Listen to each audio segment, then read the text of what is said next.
নমস্কাৰ এটি গুৰুত্বপূৰ্ণ বাতৰি লৈ নিউজ নাওৰ ষ্টুডিঅ'ত মই মুকিবুল হুছেইন। কোকৰাঝাৰত অনুষ্ঠিত হোৱা ২৪তম বড়োলেণ্ড দিৱসত মুখ্য অতিথি হিচাপে অংশগ্ৰহণ মুখ্যমন্ত্ৰী ডক্টৰ হিমন্ত বিশ্ব শৰ্মাৰ। নিউজ নাওৰ এক বিশেষ প্ৰতিবেদন।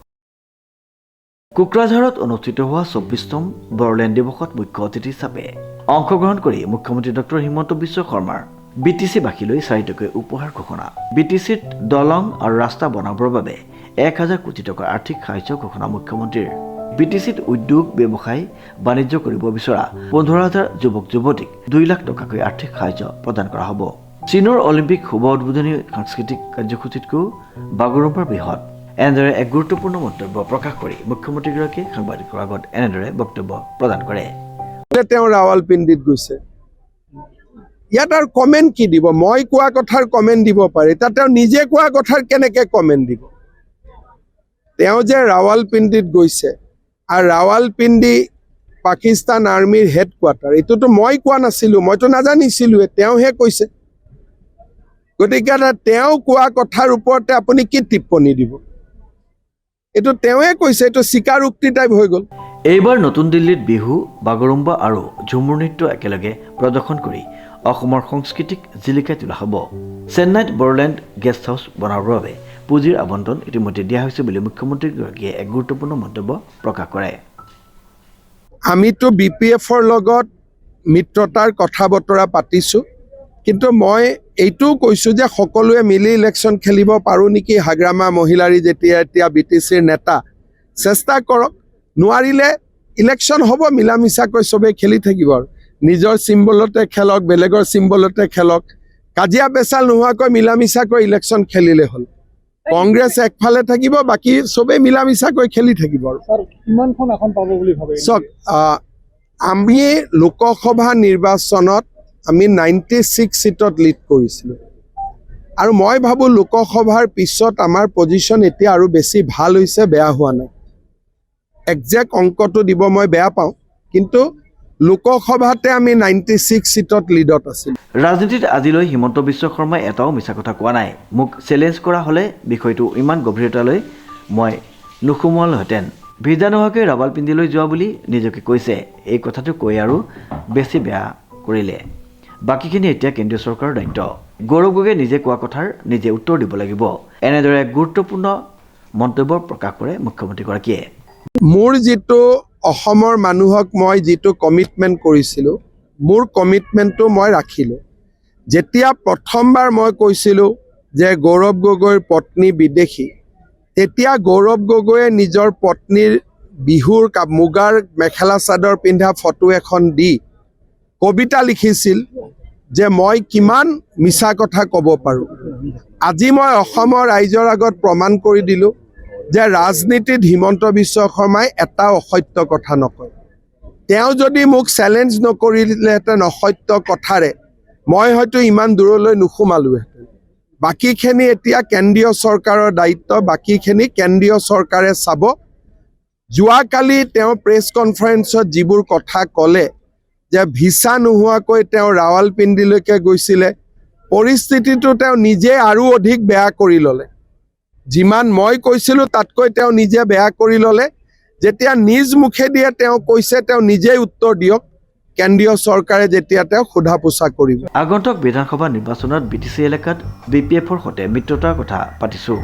সকলোৱে মিলাপ্ৰীতিৰে নিৰ্বাচন খেলিব পাৰি নেকি চিন্তা চৰ্চা চলাই থকা হৈছে। এফালে কংগ্ৰেছ আৰু আনফালে বাকীসকল থাকিব। আঁচনিৰ ভিতৰত মহিলা উদ্যমিতা আঁচনি শ্ৰেষ্ঠ। গ্ৰাম্য অৰ্থনীতিত সম্পূৰ্ণ সলনি কৰিব আঁচনিখনে। আজি BTC চুক্তিৰ ২৪ বাৰ্ষিকী। ২০০৩ চনত প্ৰধানমন্ত্ৰী অটল বিহাৰী বাজপেয়ীৰ কাৰ্যকালত BTC চুক্তি স্বাক্ষৰিত হৈছিলে। আজি এটা অত্যন্ত আনন্দৰ দিন। মই BTCবাসীক এই ২৪তম চুক্তিৰ যি বাৰ্ষিকী উৎসৱ, তাৰ বাবে মই ধন্যবাদ আৰু অভিনন্দন জ্ঞাপন কৰিছোঁ আৰু BTCৰ সৰ্বাংগীন উন্নয়ন কামনা কৰিছোঁ। আপুনি ২০০৩ যেতিয়া চুক্তিখন স্বাক্ষৰ হৈছিল তেতিয়াও দেখিছে, আৰু ২৪ বছৰ পিছত কিমান পৰিৱৰ্তন দেখা পালে? ২০০৩ যেতিয়া চুক্তি স্বাক্ষৰিত হৈছিল, প্ৰথম 6 মাহখন চুক্তিৰ কাৰ্যকৰীকৰণৰ কাম হাতত লওঁতে বহুত মন্থৰ হৈছিলে। তেতিয়া অসম চৰকাৰে মোক দায়িত্ব দিছিলে যে চুক্তিৰ কাৰ্যকৰীকৰণত মই ব্যক্তিগতভাৱে চোৱা চিতা কৰিব লাগে। সেই সময়ত মই কোকৰাঝাৰত প্ৰায় প্ৰতি 15 দিনৰ মূৰে মূৰে আহিছিলোঁ আৰু আমি ষ্টেট গভৰ্ণমেণ্টৰ ডিপাৰ্টমেণ্টসমূহ সম্পূৰ্ণৰূপে প্ৰথম যিদিনাখন 2004 10 ফেব্ৰুৱাৰীত চুক্তিৰ প্ৰথম দিৱস উদযাপন হৈছিল তাৰ আগতে আমি হস্তান্তৰ কৰিছিলোঁ। আজি BTCত বহুত পৰিৱৰ্তন হ'ল। মই এটা সৰু উদাহৰণ দিছোঁ যে মই ছুইজাৰলেণ্ডত থাকোঁতে যেতিয়া ইয়াত এটা সাম্প্ৰদায়িক অশান্তি হৈছিলে, মই মনতে ভাবিছিলোঁ সকলো কাম বাদ দি মই ইয়ালৈ উভতি আহিব লাগিব। কিন্তু BTCৰ ৰাইজে নিজেই নিজৰ সমস্যা নিজেই সমাধান কৰিলে, মোৰ অহাৰ প্ৰয়োজনো নহ'ল। তাৰমানে আজি BTCৰ চুক্তি স্বাক্ষৰৰ 24 বছৰ পিছত BTCৰ ৰাইজৰ মাজত একতা, সম্প্ৰীতি আৰু শক্তি ইমানেই বাঢ়িছে যে ৰাজ্য চৰকাৰৰ সহায় নোহোৱাকৈও এতিয়া BTCবাসীয়ে নিজৰ সমস্যা নিজে সমাধান কৰিব পাৰে। গতিকে মই অত্যন্ত আনন্দিত, মই গৰ্বিত। আপুনি 5টা পেকেজ ঘোষণা কৰিছে আজি। BTCৰ ইলেকশ্যনৰ সময়ত যদিও বিজেপিয়ে বহুত ভাল ফল দেখুৱাব পৰা নাছিলে, মই বহুতবোৰ প্ৰতিশ্ৰুতি দিছিলোঁ। যদি প্ৰতিশ্ৰুতি দিছোঁ তাক পূৰণ কৰিব লাগিব। হাগ্ৰামা মহিলাৰীও ইলেকশ্যনত বহুত প্ৰতিশ্ৰুতি দিছিলে। আমাৰ প্ৰতিশ্ৰুতিবোৰ যাতে আমি বাস্তৱত পৰিণত কৰিব পাৰোঁ, ৰাস্তা ঘাট নিৰ্মাণ, দলং নিৰ্মাণৰ বাবে আমি 1000 কোটি টকাৰ এটা পেকেজ দিম। 15,000 ল'ৰা ছোৱালীক আমি 2 লাখ টকাৰে আত্মসংস্থাপনৰ সুবিধা দিম।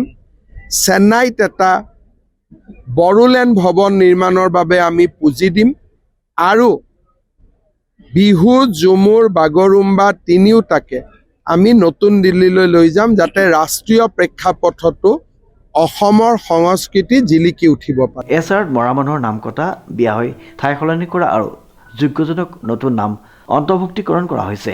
লোকসভা নিৰ্বাচনত NDA 94টা বিধানসভা নিৰ্বাচনত অগ্ৰগতি লাভ কৰিছিল। এইবাৰ বিধানসভা নিৰ্বাচনত তাতোতকৈ ভাল হ'ব বুলি মুখ্যমন্ত্ৰীগৰাকীয়ে এক গুৰুত্বপূৰ্ণ মন্তব্য প্ৰকাশ কৰে।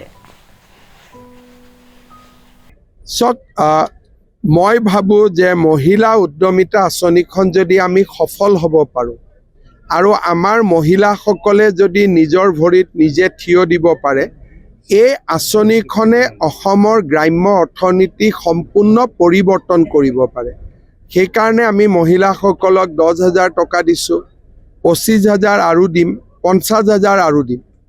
আৰু এই আঁচনিখন যদি ভাল কৰি কাৰ্যত পৰিণত হয়, অসমৰ গ্ৰাম্য অৰ্থনীতিলৈ ই বৈপ্লৱিক পৰিৱৰ্তন কঢ়িয়াই আনিব। On Sunday you have bureau report, news now.